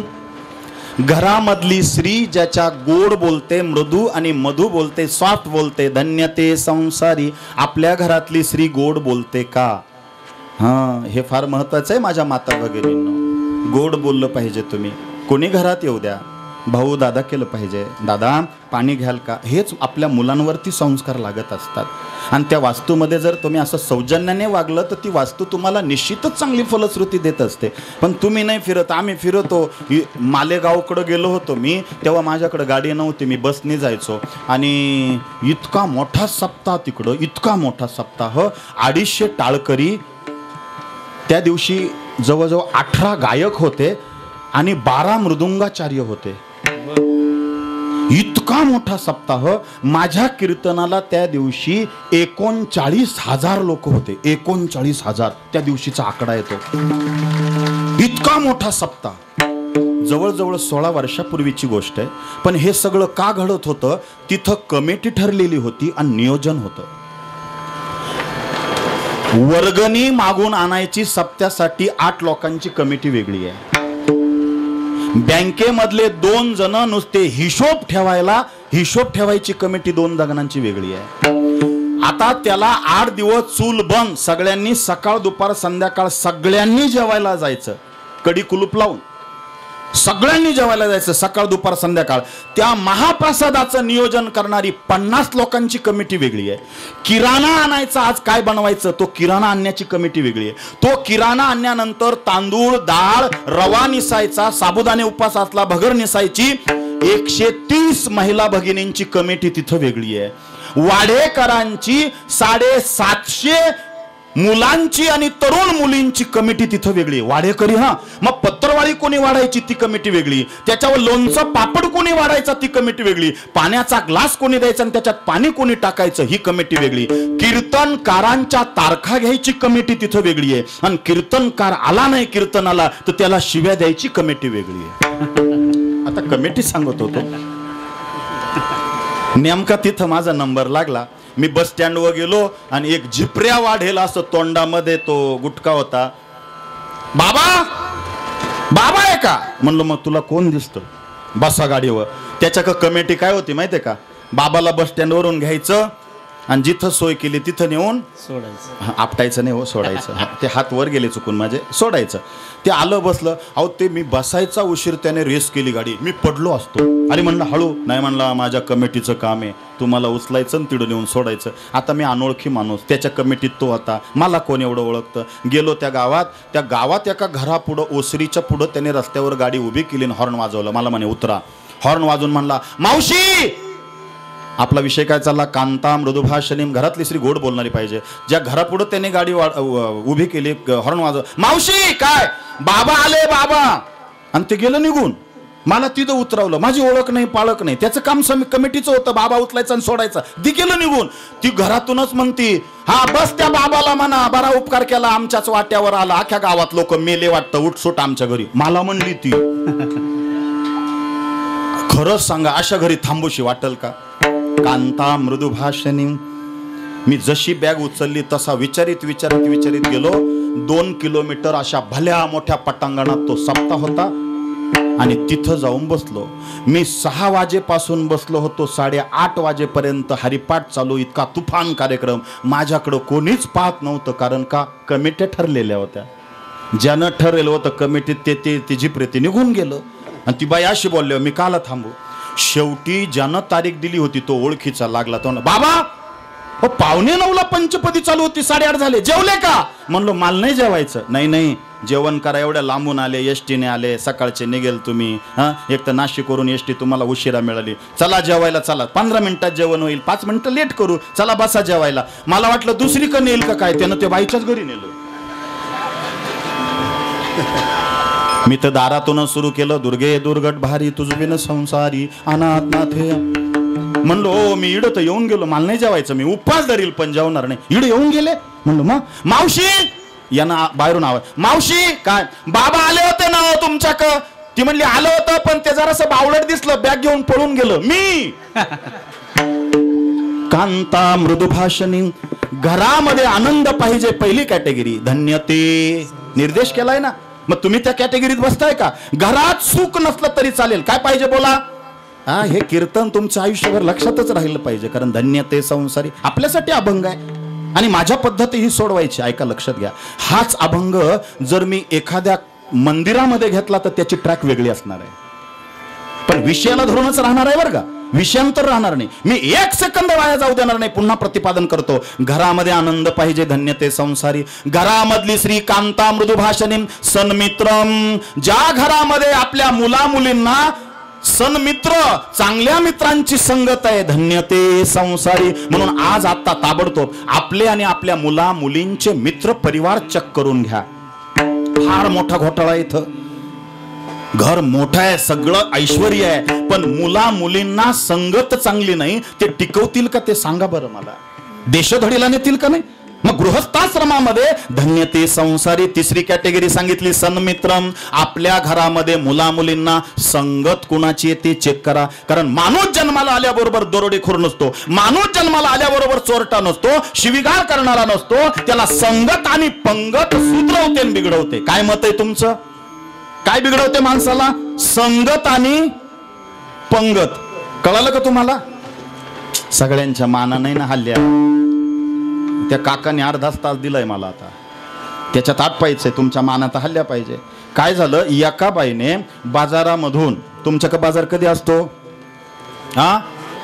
गुरुवारी. वा वा वा, हा दत्तप्रभूंचा वार आहे. मला असं वाटतं हा गुरुवारी तुमचा बाजार का होत असावा. इथल्या राजांनी श्री स्वामी समर्थ महाराजांना नीलमण्याची अंगठी गुरुवारीच दिली होती. विठ्ठल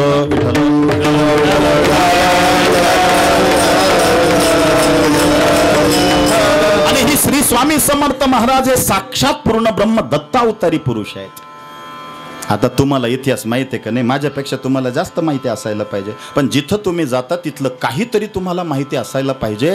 ही तुमची परम पवित्र असलेली भूमी आहे. इथं श्री स्वामी समर्थ दत्तप्रभूंचे पदस्पर्श झालेले आहेत. काय भाग्यवान आहात तुम्ही, किती भाग्यवान आहे आपण. निवृत्ती दादा आपल्याला जवळ आहे, सप्तशृंगी आई भवानी माता आपल्याला जवळ आहे. कुशावर्तावर जगभरात नारायण नागबली फक्त एकच ठिकाणी होतं, त्र्यंबकेश्वर कुशावर्त. आपण नुसत्या ज्योतिर्लिंगाजवळ नाही राहत, कारण 11 ज्योतिर्लिंगांवर फिरा, तिथं फक्त शंकराचीच पिंड आहे. पण त्र्यंबकेश्वर ही दत्तप्रभूंची भूमी आहे. तिथं ते लिंग 3 आहे, ब्रह्मा विष्णू महेश. इथंच निवृत्ती दादा म्हणे रस्ता चुकले. आमचे काही काही कीर्तनकार म्हणता त्र्यंबकेश्वरला निवृत्ती दादा रस्ता चुकले. मी म्हणतो निवृत्ती दादा रस्ता चुकले नाही, ते त्र्यंबकेश्वरला राहून जे चुकलेत त्यांना रस्ता दाखवतायत. विठ्ठल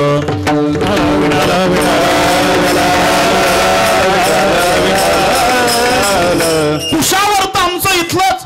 कुशावर्ती करिता स्नान. धन्यते सांगतो बरं का. तुम्ही म्हणाल विषयांतर चाललंय, धन्यते किती धन्य आहोत आपण. कुशावर्त आहे का नाही. ब्रह्मगिरी दृष्टी पडता ब्रह्मगिरी तया नाही वाचे म्हणता. अरे हाडं तुम्ही कुठे टाका, माणूस मेल्यानंतर त्याच्या अस्थी जाळल्यानंतर त्या प्रेताच्या हस्ती कुठं टाका, कधीच नाश पावत नाही. इतकं खतरनाक देवाने हाडं बनवलेले. पण 1.5 तासामध्ये त्या हाडांचं पाणी करायचं सामर्थ्य गंगेच्या रामकुंडात आहे. विठ्ठल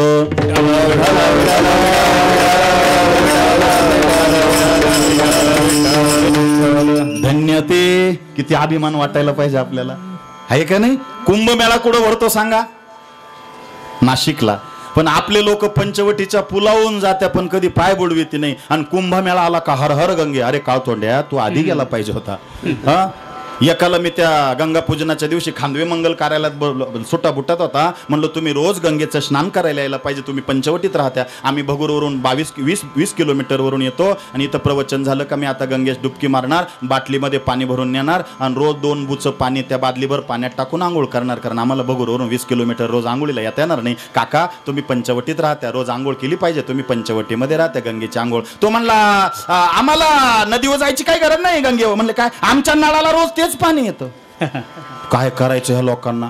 अहो जिथं पिकतं तिथं विकत नाही. कांद्याची किंमत तुम्हाला नाहीये, काय कळलं काय? कांद्याची किंमत अख्या जगभराला आहे. पण लासलगाव विंचूरला म्हणलं का कांद्याची किंमत नाही. कांदा कांदा काय म्हणता, आमचे उकुडे कांद्याने भरले. असे काय काय म्हणणारे लोक. फार मोठी कृपा आहे आपल्यावर. धन्य ते संसारी स्वानंद सदनम सुधांशु सुदियो कांता मृदुभाषणीम सन्मित्रम. मित्र कसे पाहिजे आपल्या मुलामुलींना? सन्मित्रम. आपल्याला आणि आपल्या मुलामुलींना. एका बाईने गुरुवारच्या दिवशी बाजारच्या दिवशी 2 5-5 रुपयाच्या प्लॅस्टिकच्या बरण्या आणल्या. किती आणल्या माता भगिनींनो? किती आणल्या? 2 आणल्या. एकामध्ये भरलं तूप आणि एकीत भरलं मीठ.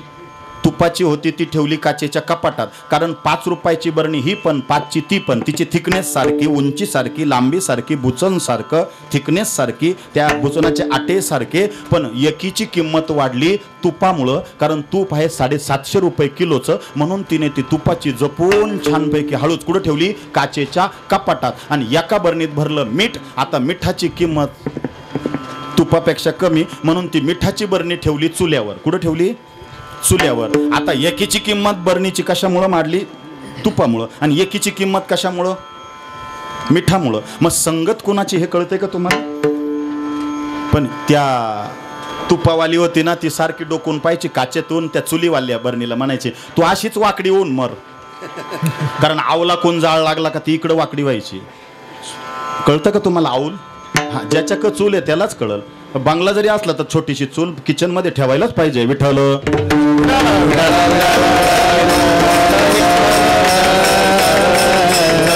ऐका ऐका ऐका. सारखी वाकून म्हणायची तू अशीच मर वाकडी होऊन. हे बाई माहिती ती माझ्या एका काचेच्या कपाटामध्ये मी आहे. ती मिठावाली म्हणायची थांब मीठ संपू दे, मी पळूनच जाते. पण मीठ संपत आलं काही भराभरा वाटायची. त्या मिठावालीला काही सुटका नाही, सारखी वाकडी व्हायची हो. आणि एक दिवस तूप संपलं. ही म्हणायची अहो तूप घेऊन या ना, 3 दिवस झाले. तो म्हण थांब पगार हो दे, आता काही पैसेच नाही माकडं. आता तूप संपल्यावर या तुपावालीने गप्तार फाडायचं. तिकडं मालकीने कोण दरवाजा त्यात कपाटाचा उघडा राहिला. ती खाली उडी मारून चुलीवालीकडे गेली आणि त्या चुलीवालीला म्हणली या बाय माय किती मजा आहे, तुला फिरता येतं का असं? बरं परत जाऊन कपाटात बसावा ना. तुपाची संगत मिळाली होती टिकून धरावा ना. पण ही बॉम्बा कोण रिकामी झालेली तुपावाली. आता अंगणात गेल्यावर तिथं दिवाळीचा सण येईल होता. भाऊ येईल होते, भाऊजया, सगळे भाचे बहिणी दाजी लोक दिवाळीला येईल होते. बाथरूमला जायला डबडे कमी पडले. आता पुढचं काही सांगत नाही मी. कुठं गेली ती बरणी? तुपाची संगत सुटल्यावर काय झालं? अरे इतका कठीण असतो तो हिरा, इतका कठीण. आयरनीवर ठेवा घाणाने घाव घाला, तो आयरनीत घुसतो पण फुटत नाही. पण तोच हिरा ढेकणाच्या संगी हिरा जो. म्हणून मित्र कसे पाहिजे बोला? सन्मित्रम. मी वास्तुशांती सांगतोय. घरामध्ये शांतता का मिळते, कशी मिळते? धन्य ते संसारी स्वानंद सदनम सुधांश सुदियो कांता मृदुभाषणीम सन्मित्रम सुदनम. 4थी कॅटेगरी सांगितली. ज्या घरात तुम्ही राहता सुधनम जोडून या धन उत्तम. आप्तवर्गांचे पोषण न्याय मार्गावलंबन इतके द्यावे वरदान कृपा करुणी समर्था. देवा मी कष्टाने कमवेल ती कष्ट करण्याची धमक माझ्यात दे. जो मुंडी पुरगाळून दुसऱ्याचं लुबाडून आणतो, बांध कोरून कोरून वाढवतो, दुसऱ्याचे फ्रॉड करून पैसे घरात आणतो, ते पैसे ती लक्ष्मी नाहीये. सतमार्गाने कष्टाने येते ती लक्ष्मी, आणि दुसऱ्याला लुबाडून वाम मार्गाने येतो तो पैसा. भजन विठ्ठल.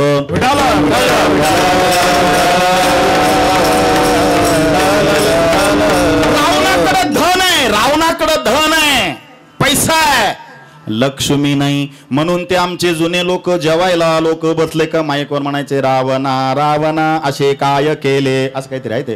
सीता सारिके रत्न चोरून नेले. आवडत मला ते लय भारी म्हणायचे ते. अगदी बरोबर आहे. दुसऱ्याचं धन लुबाडून आणलं का आपल्या धनाचा नाश 100% होतो. को नाही सांगा मला. 80,000 बायका होत्या कोणाकडं? रावणाकडं. तरी सीतेवरती वाईट नजर गेली. हे परद्रव्य परधन परकांता ही दुसऱ्याची आहे, ती आपली नाही होऊ शकत. आणि आपल्या करण्याचा प्रयत्न करू नये, नाही तर धनाचा नाश होतो. मना सांग पारावना काय झाले, अकस्मात ते सर्व राज्ये बुडाले. म्हणून कुडी वासना सांडी वेगी, बडे लागला काळ हा पाठी लागी. मना पाहता सत्य हे मृत्यू भूमी, जिता बोलतो सर्व ही जीव मी. चिरंजीव हे सर्व ही मानिताती, अकस्मात सांडोनिया सर्व जाते. मरे एक त्याचा तुझा शोक वाहे, अकस्मात तोही पुढे. असं वाटतं काही बोलू नये, हेच म्हणावा. लय भारी आहे. समर्थ रामदास स्वामी. अजून सांगू का? नाशिक टाकळी किती भाग्यवान आहोत आपण. विठ्ठल.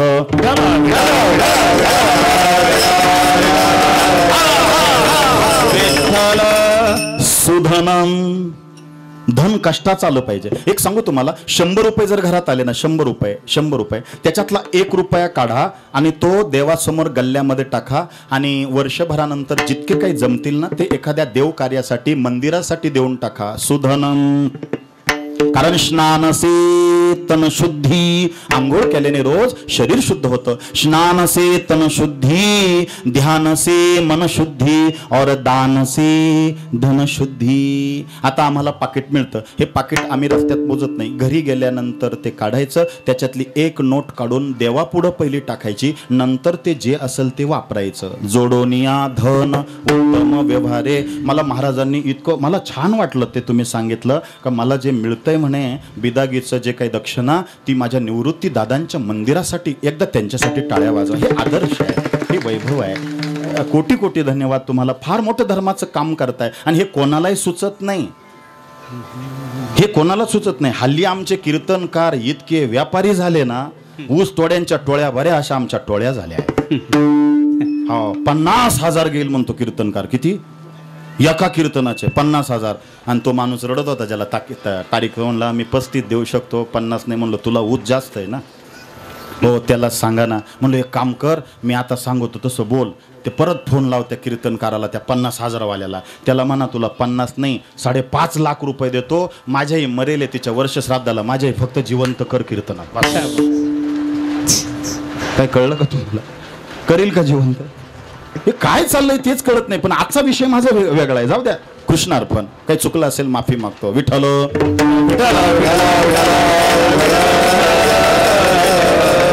कष्टाने येते ती लक्ष्मी, आणि वाम मार्गाने येतो तो पैसा. म्हणून अख्खी लंका जाळली पण एकाचं घर जळलं नाही. आज विषयच माझा आहे वास्तुशांती. घर अग्नी जाळे तरी न जळती गोपाळ, हृदयी देवकी बाळ म्हणून या. अग्नी जाळे तरी न जळती पांडव, हृदय गोविंद म्हणून या. अग्नी जाळे तरी न जळती सीता, हृदय रघुनाथ म्हणून या. अग्नी जाळे तरी न जळती हनुमंत. रावणानं कोणाच्या शेपटीला आग लावली होती? हनुमंताच्या. पण जळाला का? अग्नी जाळे तरी न जळती हनुमंत, हृदयी सीताकांत म्हणून या. नीट ऐका, वास्तुशांती वास्तुशास्त्र सांगतोय. अग्नी जाळे तरी न जळती हनुमंत, हृदय सीताकांत म्हणून या. अरे अख्खी लंका जाळली पण तिथं एकच घर जळलं नाही. नामदेव महाराज म्हणतात, लंकेशी उरले विभीषणाचे घर का, हृदय सीतावर म्हणून या. नामा म्हणे तुम्ही स्मरारे गोविंद, चुके भवबाधा संसाराची. म्हणून घरापुढं काही नसले झाड तरी चालल. कशाचं झाड पाहिजे? विठ्ठल.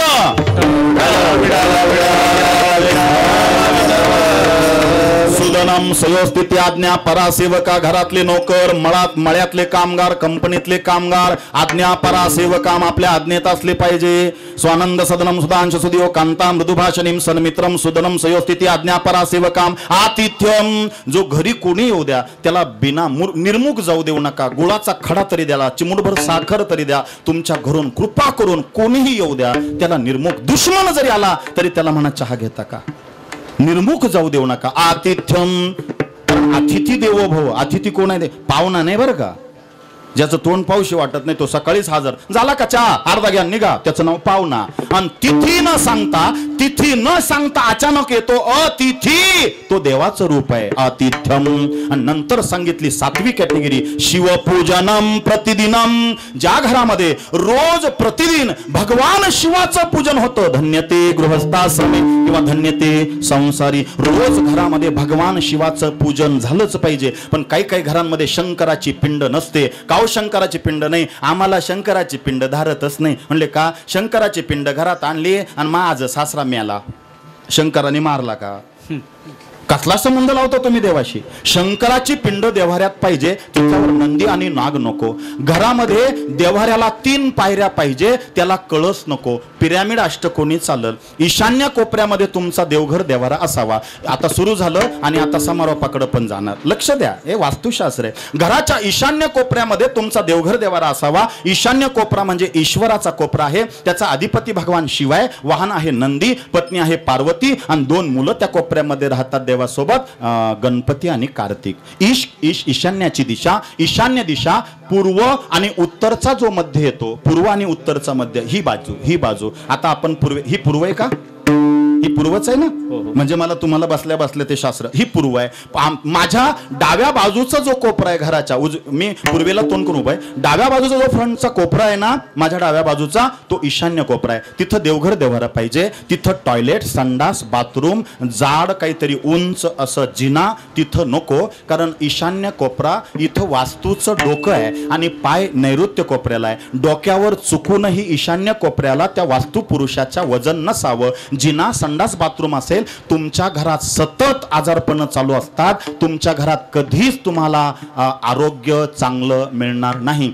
जर संडास बाथरूम असेल तर काय करायचं मी नाही सांगणार, कारण सगळंच नाही सांगता येणार मला आज.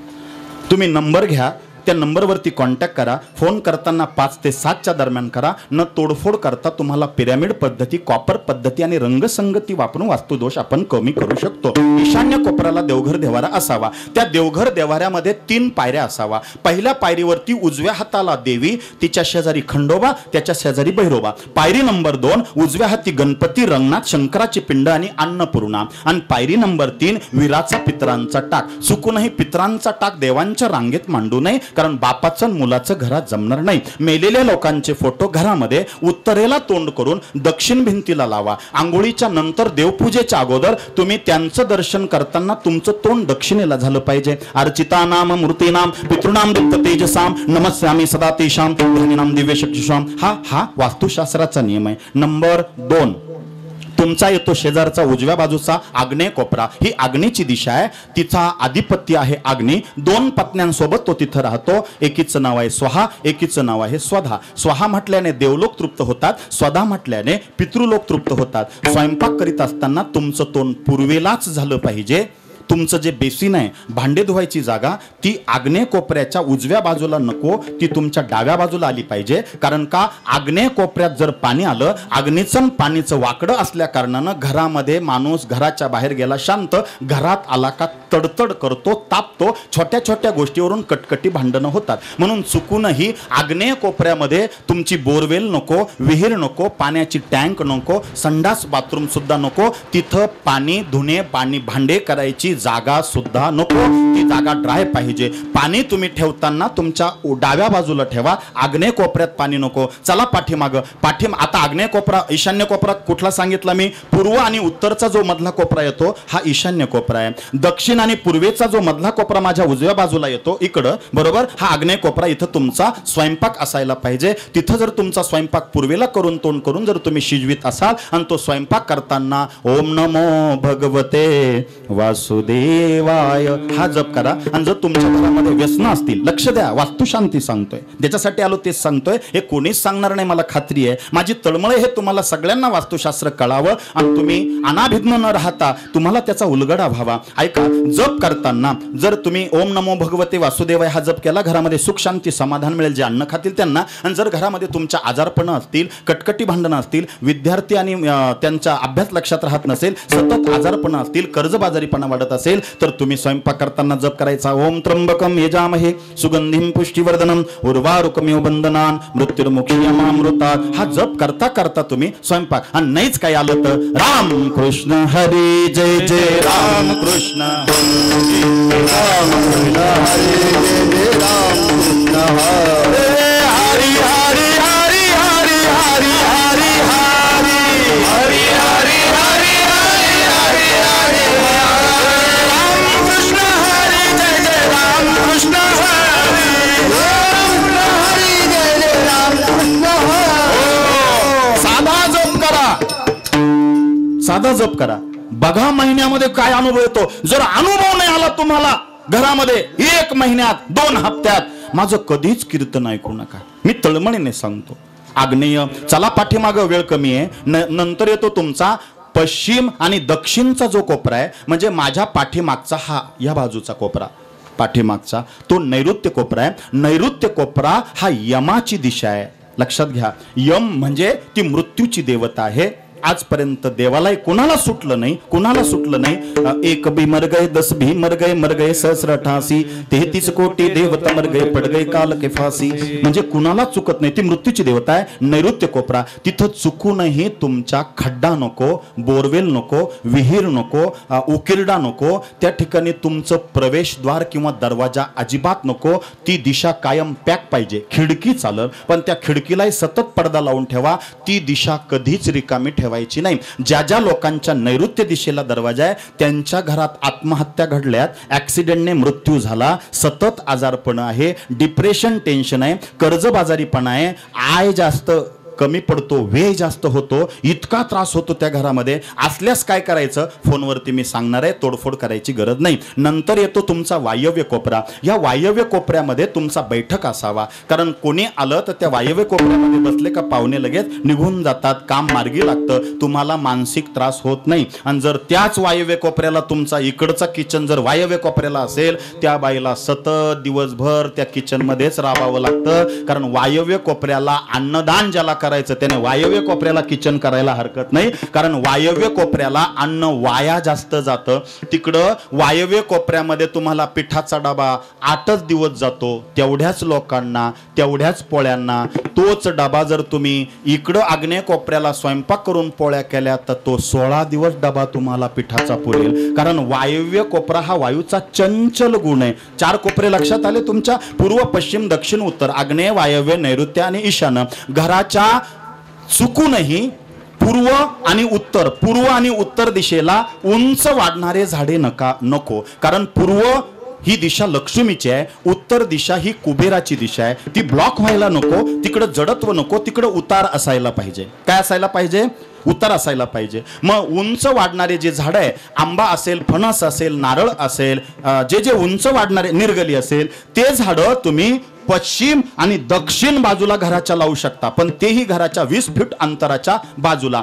चुकूनही घराच्या आजूबाजूला औदुंबर, वड आणि पिंपळ लावू नये. का लावू नये? आता आध्यात्मिक परिभाषेत सांगायचं ठरलं तर पुन्हा 10 मिनिटं जातील. पण वैज्ञानिक परिभाषेत सांगायचं ठरलं, त्याच्या वडाच्या पिंपळाच्या मुळ्या ज्या असतात त्या 150-150 फूट आणि 300-300 फूट लांब जात असतात. आपल्या घराला भविष्यात धोका नको, तडे जायला नको, घराला फुटायला नको, आपल्या फाउंडेशनला त्रास नको म्हणून ते झाडं जवळ लावायचे नाही. लक्षात आलं? चुकूनही बोरीचं, बाबळीचं झाड घराच्या जवळ नकोच. ज्यांच्या असेल 50 फूट अंतरावर त्याने आज गेल्या तो काय होतं, ज्यांच्या घराच्या आजूबाजूला जवळ 20, 25, 30 फुटावरती बोरीचं बाभळीचं झाड असेल, काटेरी झाड असेल, त्या घरामध्ये तुम्ही किती चांगलं वागा, समाजामध्ये तुमची निंदा होते, नालस्ती होते, इज्जत मातीला मिळते. त्यांच्या मुलं मुली तरुण वयात पळून जातात, आई बापाला खाली पायची निशाणी करतात. हे कशामुळे होतं? काटेरी झाड हे तुम्हाला स्वस्त बसू देत नाही, टोचून टोचून मारतात. काटेरी वनस्पतींची ती निगेटिव्ह ऊर्जा आहे, ते झाडं घराच्या जवळ नको हवे. गुलाबाचं फुल काटेरी चालेल, निंबाचं चालेल, आणि तुमच्या घराच्या जवळ काट्याचं बेलाचं पण झाड चालेल, पण बोरी बाबळीचं काटेरी झाड नको. ज्या झाडामधून चीक येतो, चीक, चाफ्याचं झाड चालेल, त्याच्यातून चीक येतो, पण रबराचे जे झाड आहे ते चुकूनही घराच्या आजूबाजूला लावायला नको. चुकूनही घराच्या जवळपास अशोकाचं झाड लावायचं नाही, कारण अशोक वाटिकेमध्ये वनवासात सीता ज्या वेळेला पळून नेली, रावणाने अशोक वाटिकेत सीताला ठेवलं होतं. सतत त्या झाडांकडे पाहून म्हणायची, हे अशोका माझा राम दिसतोय का, हे अशोका, अशोका. अशोकाच्या झाडाला सीतेने दिलेली बद्दुआ आहे, तू जिथं असशील ना, जिथं घराच्या जवळ आसपास असशील, त्या घरातल्या लोकांना वनवासच भोगावा लागेल. अशोकाचं झाड चुकूनही घराच्या आजूबाजूला नसावं. महाराज, अहो झाडं लावा, झाडं जगवा. आता हा मेसेज चालला, मी पण वृक्ष मित्र आहे, वृक्षवल्ली माफ सोयरी वनचरी, बरोबर आहे, पण झाड कोणते नसावे, कोणते असावे हे गरजेचं आहे. घराच्या पुढे उत्तर आणि पूर्व दिशेला तुम्ही पांढरी जास्वंद, पांढरी भुईरिंगणी, पांढरी शेवंती, पांढरी कण्हेर आणि ऐका पांढरी जास्वंदी, ह्या 5 पांढरी रुई, ह्या 5 प्रकारच्या पांढऱ्या रंगाच्या वनस्पत्या लावा. त्यांना फुलं आले का ते घरात कुलस्वामींना ते पांढरे फुलं अर्पण करा. तुमचा सगळाच्या सगळा कर्ज बाजारीपणा निघून जाईल. घर बांधायचं, विहीर बांधायची. मी आता समारोपाकडे जातोय, काय करू, वेळ कमी माझ्याकडं. विठ्ठल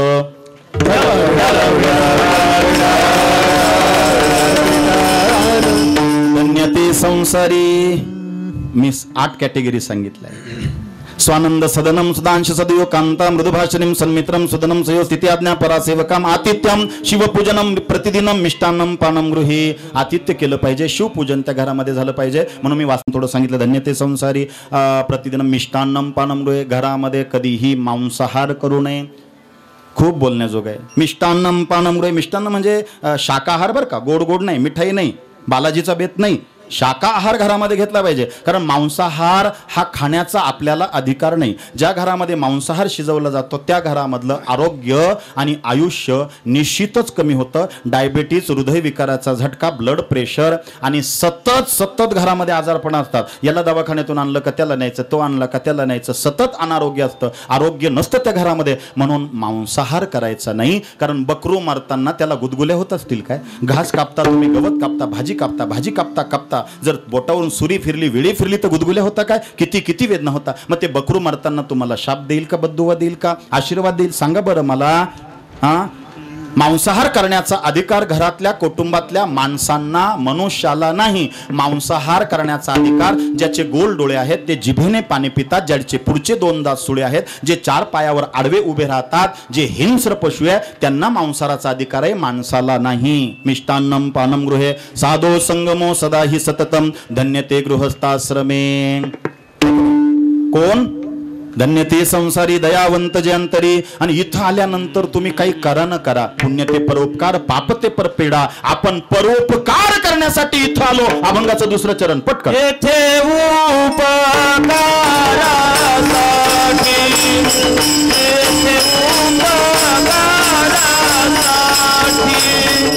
येथे उपकारासाठी, येथे उपकारासाठी, येथे उपकारासाठी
कुमारी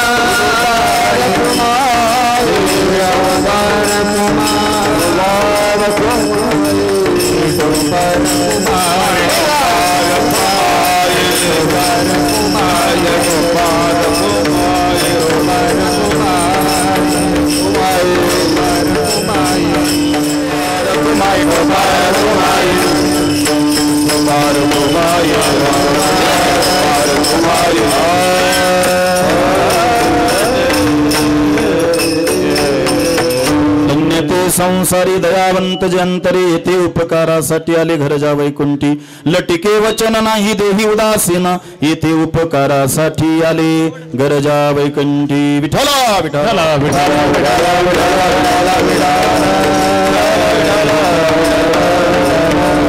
निवृत्ती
ज्ञानेश्वर माऊली ज्ञानराज माऊली ज्ञानेश्वर माऊली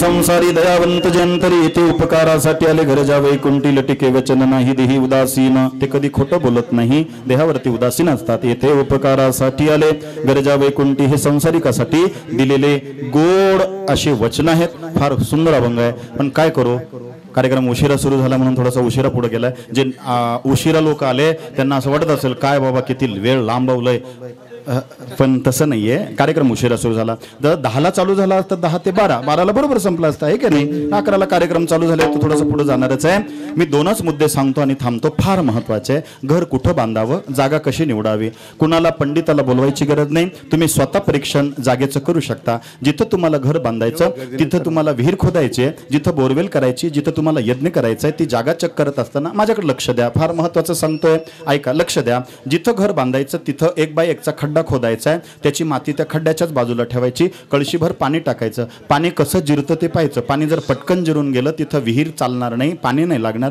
बोरवेल पण चालणार नाही आणि घर पण चालणार नाही कारण तिथं तुमचं सगळं खड्ड्यात जाईल आणि कर्जबाजारीपणा वाढेल ती जागा चालणार नाही आता तुम्ही म्हणाल पाणी तर आमचं जिरलं पण जागा तेवढीच आमच्याकडे काय करू मग आता एक काम करा दुसरा तोडगा करा ती जी माती आपण खड्ड्याच्या बाजूला ठेवली ती माती सगळी खड्ड्यामध्ये लोटून द्या खड्डा भरून जर माती असा गंज तयार झाला तर बिनधास्त तिथं घर बांधा तिथं तुमची उत्कर्ष आणि उन्नती होईल, कारण खड्डा भरून माती उरलेली आहे. जर खड्डा मातीचा लेवल झाला, खड्डा आणि माती लेवल झाली आणि काय पुरली नाही, माती बरोबर लेवल झाली, तुमची जैसी आता स्थिती आहे तशीच राहणार आहे. आणि माती लोटून खड्डा भरलाच नाही तर चुकू नये, तिथं घर बांधू नका, खड्ड्यातच सगळं जाईल. पण असं सगळं होऊन आम्हाला जागा तीच आहे, पाणी जिरलं, माती पुरली नाही. महाराज आम्ही काय करायचं, 8 दिवस एक हप्ताभर तिथं नेटकत जन्माला आलेलं गाय आणि वासरू, गायीने वासराला जन्म दिलाय, एक 2-3 दिवसाची गाय व्याली आहे, ती गाय त्या ठिकाणी बाळाला जन्म दिलाय वासराला, ती गाय आणि वासरू तिथं त्या जागेवर बांधायचंय. 7 दिवस तुम्ही त्या जागेवर गाय वासरू बांधा. गायीचं शेण आणि गोमूत्र त्या जागेवर पडल्यानंतर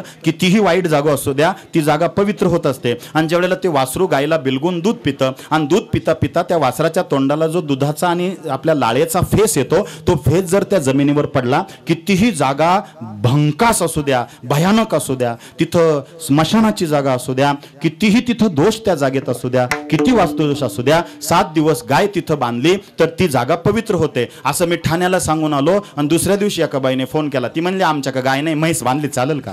हे अतिशिकेलचे परिणाम आहे. गाई गाई गोदा, पाठीवर नर्मदा, कानात कृष्ण, शेणात लक्ष्मी, गायीच्या खुरीत पंढरपूर, गायीचं दर्शन रोज घेता पाप जातील दूर.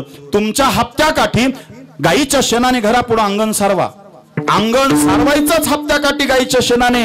गाई गाई गोदा, पाठीवर नर्मदा, कानात कृष्ण, शेणात लक्ष्मी. ज्यानं अंगण शेणाने सारवलं त्यांच्या घरात लक्ष्मीचं वास्तव्य असतं. घराची आता फरची मी काय म्हणत नाही शेणाने सारवा, घराची फरची, ज्यांची बंगल्याची फ्लॅटची घराची फरची आहे त्यांनी त्या फरची पुसताना कुठलं केमिकल रसायन वापरत असो आय डोंट नो, मला माहित नाही, पण बादलीभर पाण्यामध्ये गोमूत्र टाका, मुठभर जाड मिठाचे खडे टाका आणि 2 चमचा हळद टाकून एकत्र करून त्या घराची फरची पुसा. तुमच्या घरात कधीच कर्जबाजारीपणा राहणार नाही आणि कधीच चुकूनही तुमच्या घरामध्ये आजारपण राहणार नाही.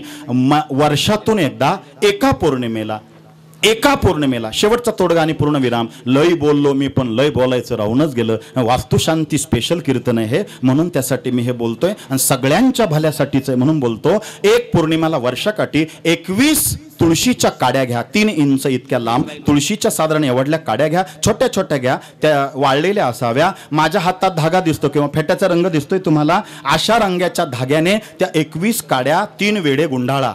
गाठ नका मारू, असं पिरगळा 3 वेढे. त्या नसल तो भगव्या रंगाचा केशरी दोरा, पांढरा चालेल, फक्त काळा सोडून कोणताही दोरा घ्या. 3 वेढे 21 काड्या त्या तुळशीच्या गुंडाळा. पौर्णिमेच्या दिवशी सकाळपासून तर सायंकाळपर्यंत त्या गावठी गाईच्या तुपात त्या काड्या भिजत घाला. भिजल्या का पौर्णिमेच्या दिवशी गावठी तुपामध्ये भिजलेल्या काड्या गोरज मुहूर्तावर, गोरज मुहूर्त माहिती आहे का तुम्हाला?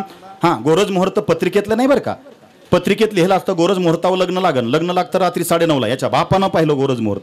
गोरज मुहूर्त म्हणजे काय? गो माने गाय, रज माने गायीच्या चरणाची धूळ. ज्या वेळेला गाई सायंकाळी सूर्य मावळतीला जाण्याच्या 24 मिनिटं अगोदर आणि सूर्य मावळतीला गेल्यानंतर 24 मिनिटं नंतरचा जो कालावधी आहे, ज्या कालावधीमध्ये हिरण्यकश्यपूचं पोट फाडून देवाने मारलं होतं, तो जो कालावधी आहे वाईट प्रवृत्तीचा नाश आणि चांगल्याचा धन. लक्ष्मी येते आणि अवदासा त्या वेळेला जाते.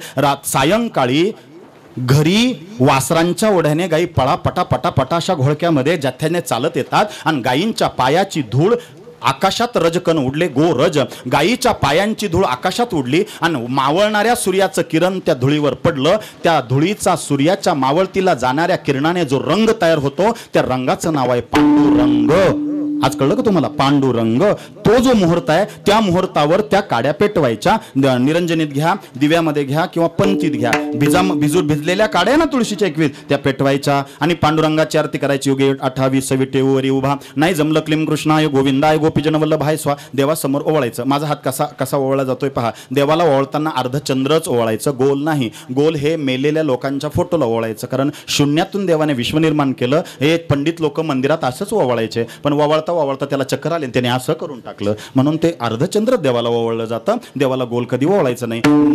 पौर्णिमेच्या दिवशी वर्षातून एकदा करा. इतका सुंदर अनुभव आहे त्याचा, इतका सुंदर अनुभव आहे. आणि त्याचा धूर आपल्या शेतामध्ये नेऊन ठेवून द्या. शेतामध्ये पेरणी करताना ईशान्य कोपराला 1x1चा असा कोपरा मातीचा गोमूत्र आणि शेणाने सारवायचा. त्याच्यावर वडाचं पान ठेवायचं. त्या वडाच्या पानावर एक सुपारी सीता मातेचं प्रतीक म्हणून ठेवायचं. आणि जे धान्य पेरायचंय तुम्हाला त्या धान्याची मूठ अशी त्या सुपारीवर सोडताना ओम धनुर्धराय विद्महे सर्व सिद्धीच धीमहि तन्नो धरा प्रचोदयात. नाहीच काय आलं तर ओम लक्ष्मी नमः किंवा सीताये नमः. कारण सीता खरं नाव तिला आहे सीता, पण आपण म्हणतो शेती.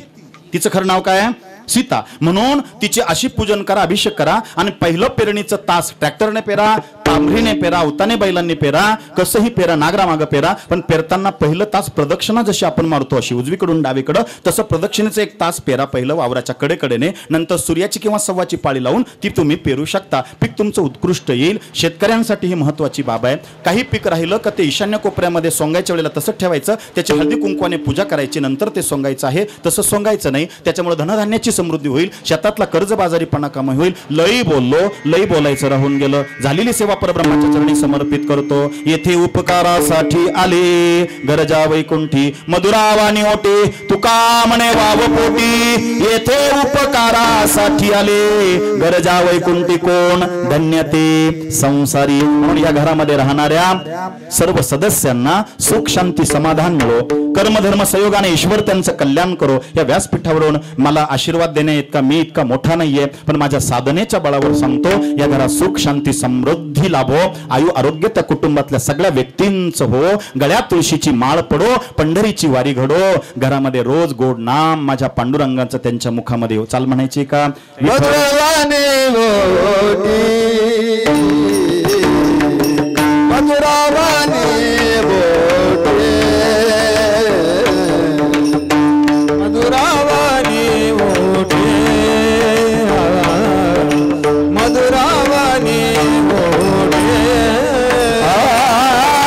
मधुरावाने बोटे, मधुरावाने बोटे, मधुरावाने बोटे, मधुरावाने बोटे. तुका म्हणे बाबा कोटी, तुका म्हणे बाबा कोटी, उपकारासाठी, उपकारासाठी,